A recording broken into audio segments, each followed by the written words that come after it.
Bonsoir et bienvenue à tous pour cette ISD at Home numéro 2, l'émission hebdomadaire du Centre de mobilité internationale, le service d'accueil des étudiants, doctorants et chercheurs internationaux des deux grandes universités, des 10 grandes écoles de Rennes, ainsi que de nos partenaires laboratoires de recherche. Alors, je reprécise toujours, ce sera la même chose chaque semaine. The show will be in French only because most of our students are French speakers.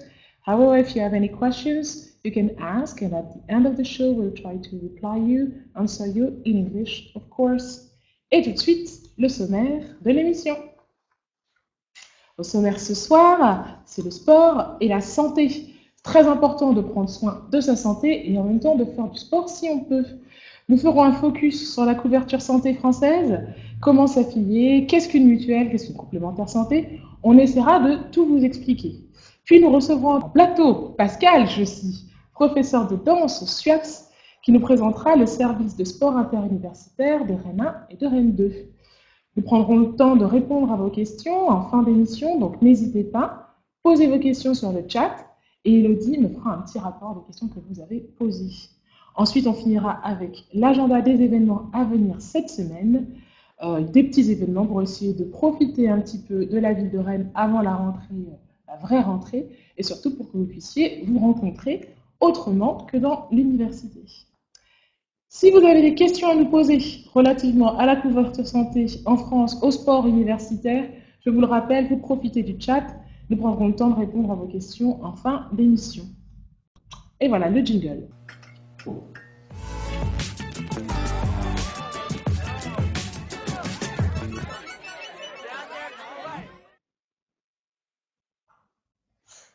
Alors, vous savez probablement que la France dispose d'un des meilleurs services de santé au monde, en tout cas le plus généreux. Pour vous qui arrivez, chers jeunes étudiants, l'affiliation à la sécurité sociale, elle est gratuite. Cela vous permet d'avoir une prise en charge de vos dépenses de santé à hauteur de 70%, si vous allez chez des visites classiques, chez le médecin et autres.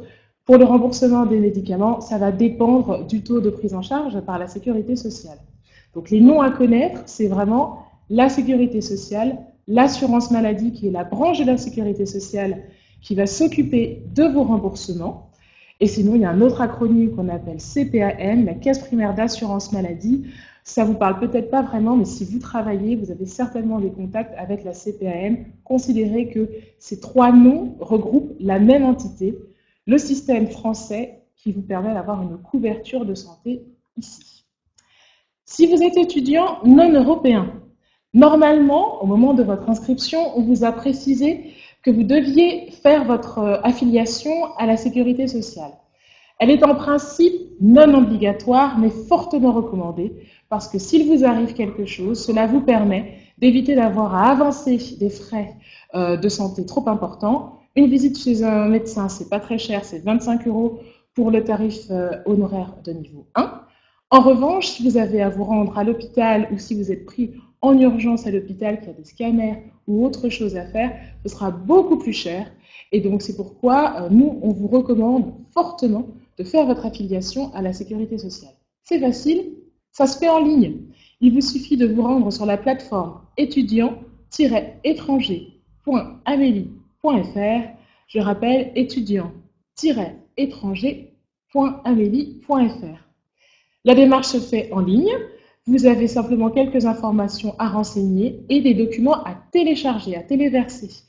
Donc, tout ce que vous avez à téléverser lorsque vous êtes étudiant non européen, je le rappelle, ça sera la partie identité de votre passeport, votre visa étudiant, un justificatif d'inscription universitaire, alors ça peut être votre carte d'étudiant si vous l'avez déjà, sinon vous pouvez aller en scolarité, demander un justificatif de préinscription.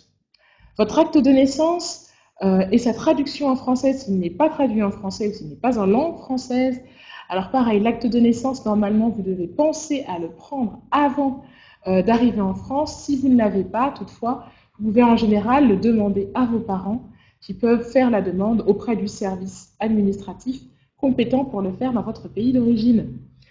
Il vous faudra aussi votre titre de séjour ou attestation de dépôt pour une demande de titre de séjour parce que les démarches ont changé. on y reviendra un petit peu plus loin pour les demandes de titre de séjour étudiant, ou votre récépissé.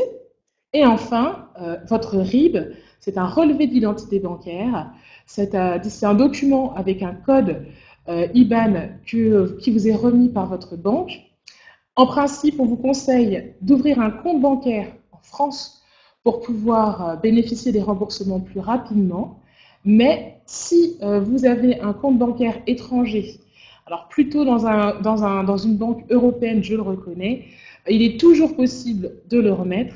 Seulement, les remboursements seront plus longs et vous risquez en fait d'avoir des frais qui risquent de s'ajouter en plus du remboursement qui vous sera pris par votre banque dans votre pays d'origine. Donc c'est pourquoi nous, on vous conseille d'ouvrir un compte bancaire dès que vous arrivez, et ça va être plus simple même pour d'autres démarches que pour la santé.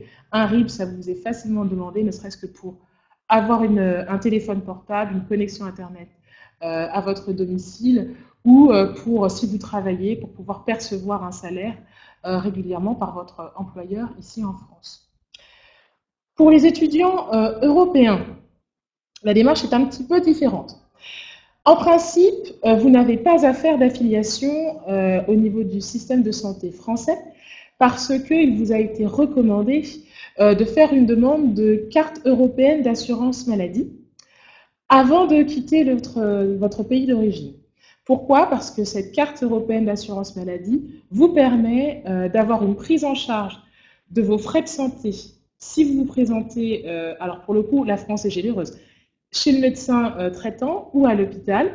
Et ensuite, la France fera les démarches auprès de votre service de santé dans votre pays d'origine pour pouvoir en obtenir le remboursement. Si vous n'avez pas cette carte européenne d'assurance maladie, ce n'est pas grave. À ce moment-là, vous faites l'affiliation au système de santé français via la plateforme, la même, étudiant-étranger.amélie.fr. Il vous sera demandé à peu près les mêmes documents que pour les étudiants non européens, c'est-à-dire votre passeport, la copie de votre passeport ou d'une pièce d'identité européenne, votre inscription à l'université ou une préinscription que vous pouvez demander à la scolarité, une attestation de ressources. Alors vous allez certainement avoir un document que vous pouvez remplir pour justifier du fait que vous allez soit percevoir des ressources via une bourse ou que vous allez avoir simplement des ressources via vos parents, etc. Vous remplissez ce document pour expliquer les ressources que vous aurez en France. Votre acte de naissance. Alors en principe, l'assurance maladie accepte les actes de naissance en langue européenne, mais si vous pouvez le faire traduire en français, ce sera déjà une chose de faite. Vous mettez votre acte de naissance original et sa traduction. Et il vous faudra également un RIB. Alors, si vous êtes européen, c'est l'avantage de l'Europe, c'est que vous êtes en général dans une zone CEPA, et donc du coup, la sécurité sociale accepte plus facilement les RIB d'une banque non française. Les remboursements seront juste un petit peu plus longs que quelques jours. On va parler maintenant du cas des doctorants salariés, parce qu'on a certains étudiants qui sont doctorants et qui sont en plus salariés et qui sont non européens. Alors, si vous êtes non européen, vous avez un statut passeport talent chercheur.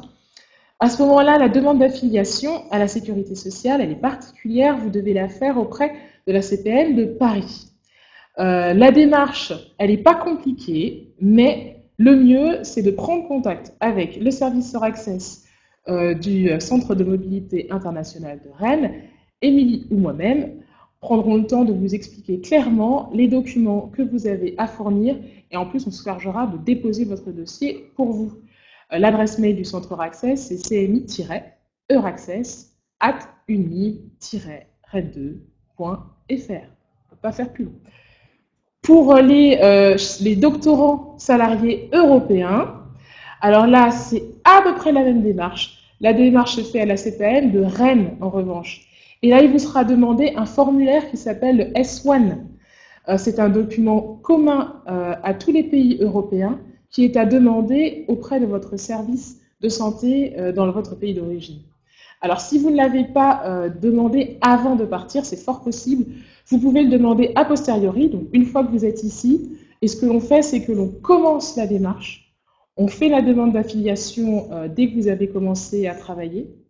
Et ensuite, vous fournirez en complément de dossier ce formulaire S1 qui est à demander auprès de votre service de santé dans votre pays d'origine. Donc, comme chaque pays a sa formule et sa manière d'obtenir ce document, le mieux, c'est de prendre contact avec votre organisme de santé pour pouvoir l'obtenir. C'est important parce qu'en tant que salarié, que vous soyez européen ou non européen, le fait d'avoir une couverture santé, c'est obligatoire en revanche. Vous n'avez pas le choix parce que sur votre salaire, vous cotisez et donc cette cotisation doit vous ouvrir des droits automatiques à pouvoir bénéficier de la couverture santé comme n'importe quel autre citoyen français sur le territoire français. Donc voilà, si vous avez pareil des questions, c'est vous vous rapprochez du centre Euraccess du pôle Euraccess du centre de mobilité internationale de Rennes. La même chose, cmi-euraccess@univ-rennes2.fr. Pour les familles, alors il y a certains étudiants, alors en général vous êtes assez âgés, hein, parce qu'en première année vous êtes jeune, vous ne venez pas vous encombrer d'une famille. Mais après, quand vous êtes doctorant, en général vous avez soit une conjointe, un conjoint ou un partenaire, et vous avez aussi des enfants. Ceux-ci peuvent également être couverts sous certaines conditions. Alors le mieux, c'est de se rapprocher aussi du service Euraccess, parce que là, on vous expliquera concrètement, cas par cas, comment vous pouvez protéger votre famille pendant toute la durée de votre séjour. On n'a pas parlé des mutuelles, mais il faut en parler très rapidement. La complémentaire santé, la mutuelle, c'est la même chose. La sécurité sociale française ne prend en charge que 70% de vos dépenses de santé. Et donc, il est important pour vous de pouvoir bénéficier d'une couverture santé au moins à 100%. Pour cela, il vous faut demander ou souscrire plutôt à une complémentaire santé. Alors, il y en a plusieurs qui existent. Certaines ont des agences physiques à Rennes dans lesquelles vous pouvez vous rendre. D'autres existent en ligne et sont en général beaucoup moins chers. Le mieux, c'est d'aller sur un site de comparateur de mutuelles parce que les prix vont varier en fonction de vos besoins. Est-ce que j'ai besoin de lunettes ou pas? Est-ce que j'ai besoin de soins particuliers médicaux ou pas? En fonction de tous ces critères, vous pouvez avoir une couverture de complémentaire santé qui sera la plus efficace et la plus optimum. C'est important d'avoir une complémentaire santé parce que, comme je vous l'ai dit, les frais de santé en médecine de ville, donc chez le médecin généraliste, c'est pas très cher, mais dès que vous vous rendez à l'hôpital, c'est le coût réel. Et souvent, le reste à charge peut être important. La mutuelle vient en support et prendra en charge, et parfois vous n'aurez même pas à avancer de frais. Si vous n'en avez pas, malheureusement, il vous appartiendra de devoir payer à l'hôpital les frais de santé qui ont été avancés. Donc voilà, c'est très important de prendre une mutuelle. Vous en avez plusieurs. Si vous voulez une information à ce sujet, n'hésitez pas, rapprochez-vous du Centre de mobilité internationale de Rennes. On se fera un devoir de vous informer pour vous dire qu'est-ce qu'il faut prendre, comment, quel tarif, etc., etc. Voilà, je pense que j'ai fait le tour de la question. La santé, c'est bien, mais le sport, c'est mieux. Si vous avez envie de faire du sport pendant vos études et que vous êtes étudiant de Rennes 1 et Rennes 2, vous pouvez bénéficier des services du SUAPS. Le SUAPS, c'est quoi? On voit ça tout de suite.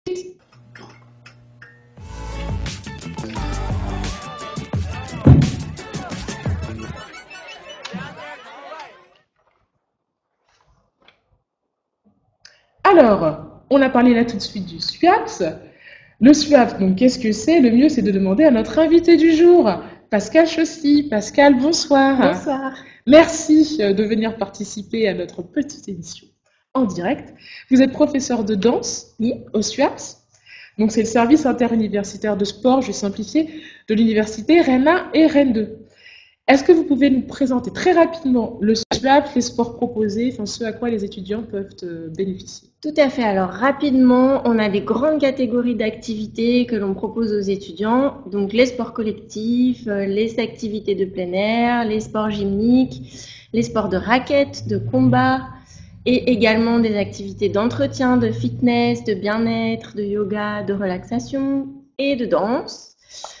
J'oublie la natation, je crois, les sports nautiques. Voilà, je pourrais pas être exhaustive, mais Il y a beaucoup de choix dans ce que l'on propose et différents types de pratiques, c'est-à-dire de la pratique de loisirs, mais aussi on verra peut-être tout à l'heure des pratiques évaluées et également une association sportive qui permet à des sportifs déjà un peu aguerris de faire des compétitions. Voilà. Et combien ça me coûte, moi, si je suis étudiant, que je veux m'inscrire au SUAPS, ça me coûte combien et comment je fais? Alors, en tant qu'étudiant, normalement, vous avez cotisé à la CVEC.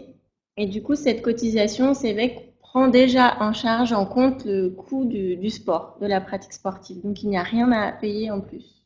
Du sport gratuit. Voilà, ça, c'est super. Si je ne suis pas un étudiant inscrit à l'université de Rennes 1, à l'université de Rennes 2, donc je dépends de l'INSA, je dépends de l'agrocampus, est-ce que je peux quand même profiter des cours de sport du SUAPS? Eh bien non, pour l'instant, ce n'est pas possible. Certaines écoles, mais très peu, sont conventionnées, mais ce n'est pas le cas de l'INSA et les autres. Pour vous, il faudra payer pour faire du sport. Alors, si je suis un doctorant et que je suis salarié, ça arrive, et que je suis rattachée à l'université de Rennes 1 et Rennes 2, est-ce que je peux quand même bénéficier des cours du SUAPS? Tout à fait. En tant que personnel ou qu'étudiant, ça va dépendre un peu du statut qui vous a été accordé. Mais si vous êtes rattaché à Rennes 1 ou Rennes 2, il n'y a pas de souci. Est-ce que je peux valider mes heures de cours dans mon cursus universitaire? C'est-à-dire que joindre l'utile et l'agréable Oui. et essayer de faire monter ma moyenne avec une très bonne moyenne en sport, en basket. Alors c'est possible. En fait, chaque UFR va donner ou pas la possibilité aux étudiants de le faire. Pour Rennes 2, c'est assez simple. En fait, toutes les licences 1, 2, 3 en deuxième semestre peuvent choisir sport facultatif. Et donc, cet enseignement du deuxième semestre donnera une note et tous les points obtenus au-dessus de la moyenne seront pris en compte. Pour Rennes 1, je ne peux pas non plus faire tout le tour de toutes les formations parce que chaque formation a ses spécificités. Et donc, des fois, on peut prendre le sport en option et des fois en bonification. Et à ce moment-là aussi bénéficier des points. Petite question, parce que vous êtes prof de danse.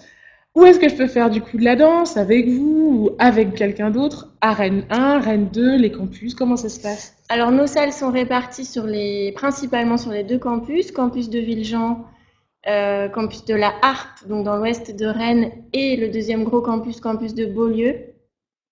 Voilà, et de temps en temps, on utilise également des installations de la ville de Rennes, notamment pour les piscines. Mais pour la danse, alors cette année, la salle de Beaulieu n'est pas en service, donc on a essentiellement la salle de la Harpe et de Villejean. D'accord.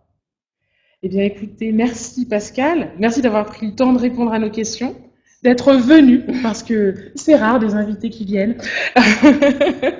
Et puis, si on veut vous contacter pour poser des questions sur les cours de danse, soit on peut venir spontanément, je pense, dans les cours, parce que les inscriptions sont closes. Les désormais. inscriptions sont closes, ça a été très vite rempli pour le premier semestre, mais il n'y a pas de souci, au deuxième semestre, on mettra en place de nouvelles inscriptions. Donc, si vous êtes un petit peu en retard, vous pourrez avoir une place au deuxième semestre. Néanmoins, quelques places subsistent dans des cours à droite à gauche.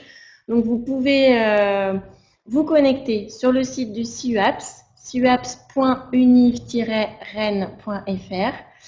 Regardez et consultez la liste des activités, les créneaux horaires qui vous intéressent, le lieu, vous rendre sur place et questionner l'enseignant directement pour savoir s'il peut vous accepter encore au premier semestre ou pas.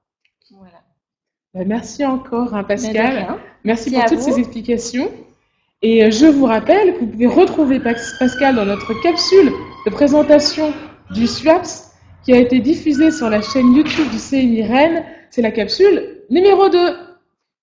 Et maintenant, vous avez la parole. Si vous avez des questions, je crois qu'il n'y a pas beaucoup de questions sur la santé, je vais tenter d'y répondre assez promptement.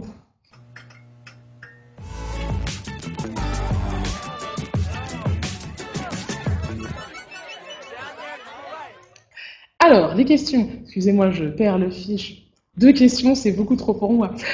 Alors, j'ai une première question qui est: comment avoir un numéro de sécurité sociale quand on est étudiant étranger? Alors, comme je vous l'ai dit, il faut commencer par faire votre affiliation en ligne. C'est la première étape.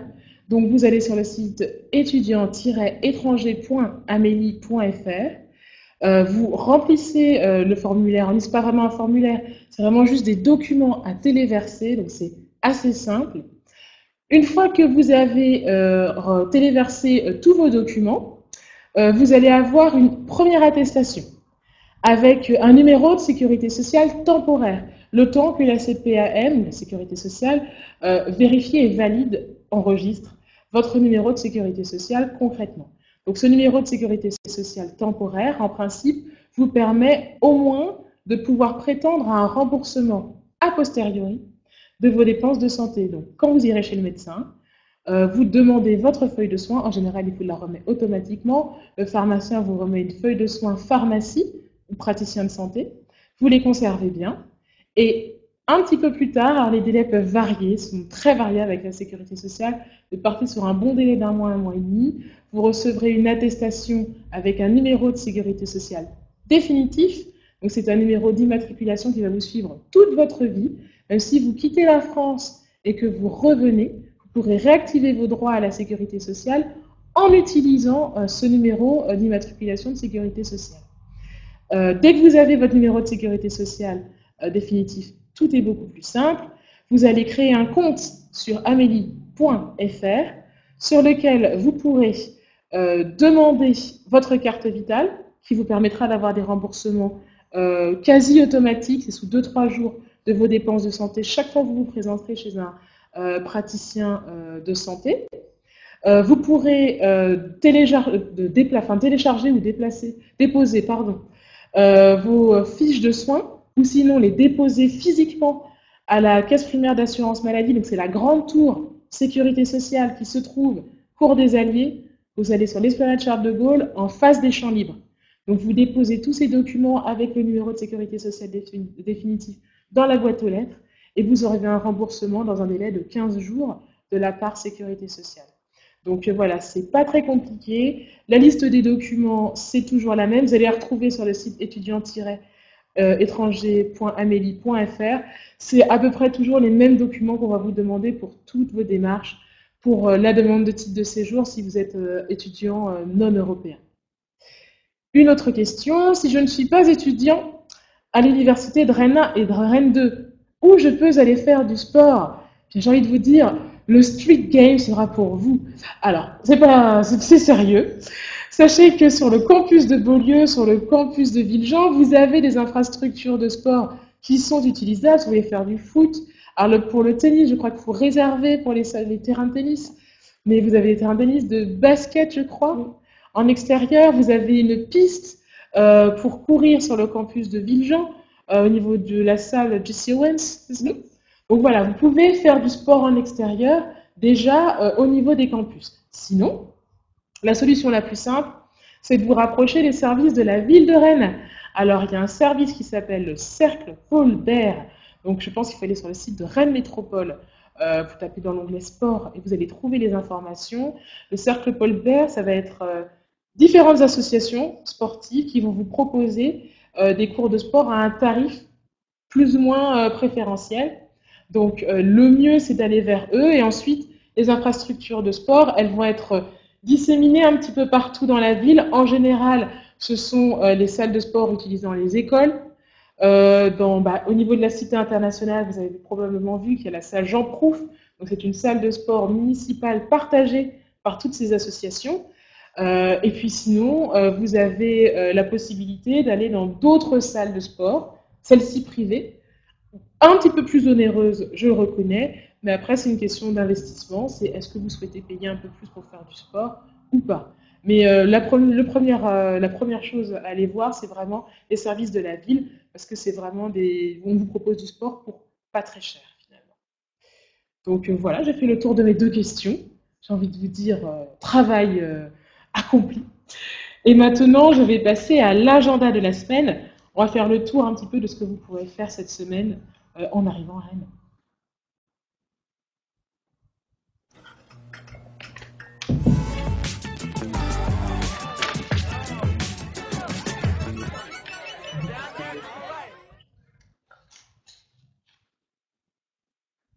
Ah, ce jingle, c'est une merveille pour les oreilles, pour tout. Bon, ça nous met dans l'ambiance. Alors, plus sérieusement, Agenda de la semaine, qu'est-ce que vous pouvez faire à Rennes, là, cette semaine? Différentes petites choses, beaucoup de concerts, tiens, d'ailleurs, de ce que l'on a proposé. On vous propose le concert d'ouverture de l'Orchestre national de Bretagne. Alors, l'Orchestre national de Bretagne, il ne faut vraiment pas hésiter à aller voir, notamment si vous êtes étudiant, parce que ça vous permet d'avoir un petit peu d'ouverture musicale avec un tarif étudiant. Alors, ça aura eu lieu quand?